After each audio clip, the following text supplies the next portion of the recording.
हरियाणा जल रहा है। पहले बंगाल जल रहा था, कश्मीर जला, मणिपुर जला, मेघालय जला, मिजोरम जला, अब हरियाणा जल रहा है। शिव भक्त कांवड़िए जा रहे थे, उनके ऊपर फायरिंग की गई है, पत्थरबाजी की गई है, गाड़ियों को जलाया गया है। और ये कब? जब हम आज़ादी का अमृतकाल मना रहे हैं। 75 साल पहले मजहब के आधार पर विभाजन हुआ। 75 साल पहले यह कह के विभाजन हुआ, हम पाक हैं, तुम नापाक हो, पाक नापाक एक साथ नहीं रह सकते, हम पाक हैं इसलिए पाकिस्तान बनाएंगे। और अब 75 साल के बाद कश्मीर भी जला, दिल्ली भी जला, मणिपुर भी जल रहा है, मिजोरम भी, नागालैंड भी, मेघालय भी, केरल भी, और अब हरियाणा, कहते हैं जाटलैंड, जाटों की धरती जल रही है। सारे बैठे हुए हैं। मैं बार बार कह चुका हूं, हजारों बार कह चुका हूं, आज फिर कह रहा हूं, तू मैं करने, निंदा करने, आरोप प्रत्यारोप करने से मजहबी उन्माद नहीं रुकेगा। ट्विटर ट्रेंडिंग करने से, व्हाट्सएप पे वीडियो शेयर करने से, फेसबुक पे लिखने से मजहबी उन्माद नहीं रुकेगा। लच्छेदार बातें करने से, बतौलेबाजी करने से, बढ़िया भाषण देने से, गंगा जमुनी तहजीब की बात करने से, भाईचारा का डोज देने से यह मजहबी उन्माद नहीं रुकेगा। आखिर चीन में पत्थरबाजी क्यों नहीं होती? चीन में आगजनी क्यों नहीं होती? सिंगापुर में आगजनी क्यों नहीं होती? सिंगापुर में पत्थरबाजी क्यों नहीं होती? जब तक वर्तमान कानूनों को बदला नहीं जाएगा, मजहबी उन्माद नहीं रुकेगा। मजहबी उन्माद रोकना है तो 1950 से पहले बने सभी कानूनों को, जितने भी अंग्रेजी कानून हैं भारत में आजादी से पहले के, उनको 100% खत्म करना पड़ेगा। क्रिश्चियन मैरिज एक्ट हो या शरीयत एक्ट हो या पारसी मैरिज एक्ट हो, जो भी कानून है, चाहे 1860 का इंडियन पिनल कोड है, 1861 का पुलिस एक्ट है, या 1863 का मठ मंदिरों को कंट्रोल करने वाला इंडाउमेंट एक्ट है, सबको खत्म करना पड़ेगा। जो मजहब के आधार पर विशेष स्कूल खुले हुए, इनको बंद करना पड़ेगा। मजहब के आधार पर विशेष दर्जा दो दिया हुआ है, इसको बंद करना पड़ेगा। मजहब के आधार पर जो दुनिया भर की योजनाएं चल रही हैं, इसको बंद करना पड़ेगा। मजहब के आधार पर जो विशेष मंत्रालय चल रहा है, इसको बंद करना पड़ेगा। देश के सभी बच्चों के लिए, 16 साल तक के सभी बच्चों के लिए, यानी कक्षा 1 से लेकर कक्षा 10 तक इस देश में समान शिक्षा लागू करना पड़ेगा। एक देश एक शिक्षा बोर्ड, एक देश एक पाठ्यक्रम, तब जाके मजहबी उन्माद रुकेगा। 1 नेशन 1 टैक्स लागू करना पड़ेगा, तब भ्रष्टाचार रुकेगा, विदेशी फंडिंग रुकेगी, तब जाके मजहबी उन्माद रुकेगा। 1 नेशन 1 पुलिस कोड लागू करना पड़ेगा। जैसे उत्तर प्रदेश में पुलिस काम करती है, ऐसे पूरे देश की पुलिस काम करे, उसके लिए 1 नेशन 1 पुलिस एक्ट लागू करना पड़ेगा। जो विदेशी फंडिंग आ रही हवाला के जरिए, उसको रोकने के लिए हवालाबाजों की 100% प्रॉपर्टी जब्त करने के लिए कानून बनाना पड़ेगा, उनको फांसी देने के लिए कानून बनाना पड़ेगा, तब मजहबी उन्माद रुकेगा। जो इस तरीके से ब्लैक मनी जनरेट हो रही भारत के अंदर, खासतौर पर ड्रग स्मगलिंग के जरिए जो पैसा इकट्ठा हो रहा है, वो सारा मजहबी उन्माद में जा रहा है। मजहबी उन्माद के लिए उसकी फंडिंग हो रही है। तो ड्रग स्मगलिंग के लिए कठोर कानून बनाना पड़ेगा, सिंगापुर की तरीके फांसी देने का कानून बनाना पड़ेगा, तब मजहबी उन्माद रुकेगा।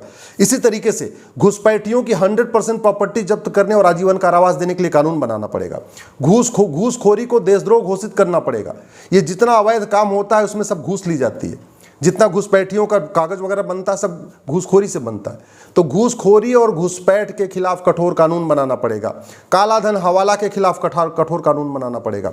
धर्मांतरण और जनसंख्या विस्फोट के खिलाफ कठोर कानून बनाना पड़ेगा, तब मजहबी उन्माद रुकेगा। तू मैं नूरा कुश्ती, आरोप प्रत्यारोप और दांत तोड़ देंगे, ये करने, धरना प्रदर्शन करने और सड़क पे कैंडल मार्च करने, जंतर मंतर पे इकट्ठा होने से मजहबी उन्माद नहीं रुकेगा। कानून बनाना पड़ेगा। जुडिशल सिस्टम को ठीक करना पड़ेगा। एक साल के अंदर जिहादियों को सजा होना शुरू हो जाए, तो पुलिस रिफॉर्म करना पड़ेगा, जुडिशल रिफॉर्म करना पड़ेगा, एडमिनिस्ट्रेटिव रिफॉर्म करना पड़ेगा, एजुकेशन रिफॉर्म करना पड़ेगा, तब मजहबी उन्माद रुकेगा। 1 नेशन 1 टैक्स लागू करना पड़ेगा, 1 नेशन 1 पिनल कोड लागू करना पड़ेगा, 1 नेशन 1 पुलिस कोड लागू करना पड़ेगा, 1 नेशन 1 जुडिशल कोड लागू करना पड़ेगा, 1 नेशन 1 एडमिनिस्ट्रेटिव कोड लागू करना पड़ेगा, 1 नेशन 1 बैंकिंग कोड लागू करना पड़ेगा, तब मजहबी उन्माद रुकेगा। अभी तो बैंकों के जरिए विदेशों से बहुत बड़ी मात्रा में फंडिंग हो रही है। अरब देशों से, खाड़ी देशों से, बाकी और देशों से बाकायदा बैंकों के जरिए पैसा आ रहा है। तो 1 नेशन 1 बैंकिंग कोड लागू करना पड़ेगा। इसी तरीके से भारत में 1 नेशन 1 एंडाउमेंट कोड लागू करना पड़ेगा। जो मठ मंदिर सरकार के कंट्रोल में, इनको फ्री करना पड़ेगा। मठ मंदिरों को कल्चरल सेंटर बनाना पड़ेगा, तब जाके यूनिफॉर्म सिविल कोड लागू करना, तब जाके मजहबी उन्माद रुकेगा। One nation one election code लागू करना पड़ेगा। ये चुनाव जो हर 5-6 महीने में हो रहे हैं, साल भर में हो रहे हैं, पूरे देश में पूरे साल चुनाव ही चलता रहता है कहीं न कहीं, इसको बंद करना पड़ेगा। 5 साल में एक बार चुनाव और सबका एक साथ चुनाव, one nation one election code लागू करना पड़ेगा, तब मजहबी उन्माद रुकेगा। मैं बार बार कह रहा हूँ, अगर जब तक ये नूरा कुश्ती चलेगी, बतौलेबाजी चलेगी, आरोप प्रत्यारोप चलेगा, संसद में केवल तू चोर मैं सिपाही चलेगा, तब तक मजहबी उन्माद नहीं रुकेगा, तब तक घुसपैठ नहीं रुकेगी, तब तक धर्मांतरण नहीं रुकेगा, तब तक ऐसे कोई न कोई जलता रहेगा। कभी बंगाल जलेगा, कभी केरल जलेगा, कभी नागालैंड जलेगा, कभी हरियाणा जलेगा, कभी उत्तर प्रदेश जलेगा, कभी बिहार जलेगा, कभी झारखंड जलेगा, जलता ही रहेगा। सठे साठ्यम समाचरित, लोहा लोहे को काटता है, ये सिद्धांत पूरी दुनिया में ट्राइड एंड टेस्टेड है। रूस में न पत्थरबाजी होती है, न मजहबी उन्माद होता है, न आगजनी होती है। सिंगापुर में न पत्थरबाजी होती है, न मजहबी उन्माद होता है, न आगजनी होती है। आपके चीन में न पत्थरबाजी होती है, न आगजनी होती है, न मजहबी उन्माद होता है। क्यों? आपको क्या लगता है कि वहाँ के नेता बहुत पावरफुल हैं, बड़े अच्छे हैं? नहीं, कानून अच्छा है। नेता पावरफुल नहीं होता है, पावरफुल होता है कानून। डॉक्टर अच्छा नहीं होता है, अच्छी होती है दवा। शरीर के अंदर दवा जाती है तब बीमारी ठीक होती है। इसी तरीके जब देश का कानून अच्छा होता है तब मजहबी उन्माद रुकता है, तब कट्टरवाद रुकता है, तब चरमपंथ रुकता है, तब ये अराजकता रुकती है, तब ये आगजनी रुकती है। भारत में इतनी इतनी हत्याएं होती जा रही हैं। जब हत्या होती है तब फिर वही फांसी दो, फांसी दो, फांसी दो। हर हफ्ते कोई न कहीं जिहादी हत्या होती रहती है, हर हफ्ते कहीं न कहीं आगजनी होती रहती है। कश्मीर के जो अलगाववादी थे, कश्मीर के जिहादियों को फांसी हुई आज तक, दिल्ली के जिहादियों को फांसी हुई आज तक, बंगाल के जिहादियों को फांसी हुई आज तक, जयपुर में जो इन्होंने हत्याकांड किया उनको जिहादियों को फांसी हुई, अमरावती में जिन्होंने हत्या किया उनको फांसी हुई, लखनऊ में जिन्होंने हत्या किया उनको फांसी हुई नहीं हुई। जब फांसी नहीं हुई तो खौफ कैसे आएगा? आखिर चीन में क्यों खौफ है कानून का? कानून कठोर है। आज अपराध किया, 1 महीने के अंदर जांच, साल भर के अंदर सजा। ये होता है कानून का खौफ। ऐसी व्यवस्था बनाना पड़ेगा, तब जाके मजहबी उन्माद रुकेगा, नहीं तो ये चलता रहेगा। और ख़ास तौर पर आपको बता दूं, पूरी दुनिया में जहाँ पे भी मदरसा है वहाँ पे दूसरे पंथ के लोग शांति से नहीं रह पा रहे हैं। ये फैक्ट है, आप देख लीजिए। पाकिस्तान में मदरसा है, जो गैर मुस्लिम के साथ क्या होता है आपको पता है। अफगानिस्तान में मदरसा है, गैर मुस्लिम के साथ क्या होता है आपको पता है। बांग्लादेश में मदरसा है, गैर मुस्लिम के साथ क्या होता है आपको पता है। अरे भैया, उस स्कूल में सिखाया जाता है कि मुस्लिम गैर मुस्लिम एक समान नहीं है, महिला पुरुष एक समान नहीं है। भारत के आपके हर थाना, हर क्षेत्र में एक मदरसा खुल चुका है और भारत के अंदर उन मदरसों में सिखाया जा रहा है कि हिंदू मुस्लिम एक समान नहीं होते, पारसी और मुस्लिम एक समान नहीं होते, महिला पुरुष एक समान नहीं होते। उसमें ऐसी ऐसी सीख दी जा रही है जो हमारे कॉन्स्टिट्यूशन के खिलाफ है।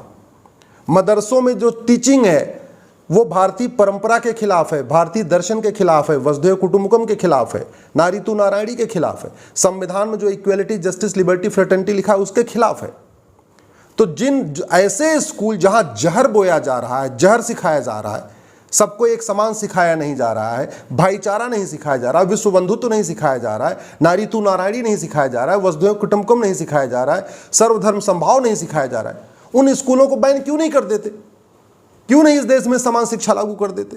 One nation one education board, one nation one syllabus, one nation one curriculum. अगर आपको मेरी बात ठीक लगी हो तो इस वीडियो को अधिक से अधिक शेयर करिएगा। और मैं एक बात गारंटी के साथ कहता हूं, 1000 बार कह चुका हूं, फिर से कह रहा हूं, तू मैं करने, आरोप प्रत्यारोप करने, नूरा कुश्ती करने, बतौलेबाजी करने, लच्छेदार भाषण देने, ट्विटर पे ट्रेंडिंग करने, फेसबुक पे लिखने, व्हाट्सएप पे वीडियो शेयर करने से मजहबी उन्माद नहीं रुकेगा, कट्टरवाद नहीं रुकेगा, धर्मांतरण नहीं रुकेगा, जनसंख्या विस्फोट नहीं रुकेगा, रोहिंग्या घुसपैठ नहीं रुकेगी, बांग्लादेशी घुसपैठ नहीं रुकेगा, कुछ भी नहीं होगा। लेकिन सब चीज़ का इलाज है कठोर कानून। कानून बनाने की कोई लागत नहीं होती है। तो आप लोग अपने अपने ग्रुप में इकट्ठा होकर अपने अपने सांसदों का घेराव करिए, सांसदों को पकड़िए और उनसे बोलिए कि भाई कठोर कानून कब बनेगा, चीन जैसा कानून, सिंगापुर जैसा कानून, अमेरिका जैसा कानून कब बनेगा। यही इसका समाधान है। नहीं तो आज हरियाणा जला है, कल आज कोई और जिला जला है, कल आपका भी जिला जलेगा, आपका भी घर जलेगा, ये निश्चित है। वीके न्यूज, राष्ट्र के नाम।